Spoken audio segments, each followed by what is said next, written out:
जळगाव जामोद येथील राधे कोल्ड्रिंक्सला भीषण आग, संपूर्ण दुकान जळून खाक, आगीमध्ये कोट्यवधीचं नुकसान। जळगाव जामोद शहरातील डॉक्टर बाबासाहेब आंबेडकर चौकातील राधे कोल्ड्रिंक्स या प्रतिष्ठानला दिनांक 12 मे रोजी पहाटे 4 ते 4:30 वाजेच्या दरम्यान शॉर्ट सर्किटमुळे भीषण आग लागली। या आगीनं प्रतिष्ठानचे करोडोचं नुकसान झालं असून संपूर्ण दुकान जळून खाक झालं आहे, तर इतर प्रतिष्ठानला देखील हानी पोहोचली।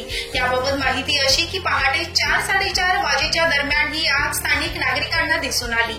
पोलीस स्टेशनला लागूनच असलेल्या प्रतिष्ठानमध्ये आग लागल्यानं पोलीस स्टेशनच्या ड्युटीवर सर्व पोलीस कर्मचारी सुद्धा या ठिकाणी धावत आले। तात्काळ जळगाव नगरपालिकेच्या अग्निशमन दलाला पाचारण करण्यात आले। यावेळी जळगाव जामोद पोलिसांनी मलकापूर शेगाव येथील अग्निशमन दलाला या ठिकाणी बोलवलं होतं।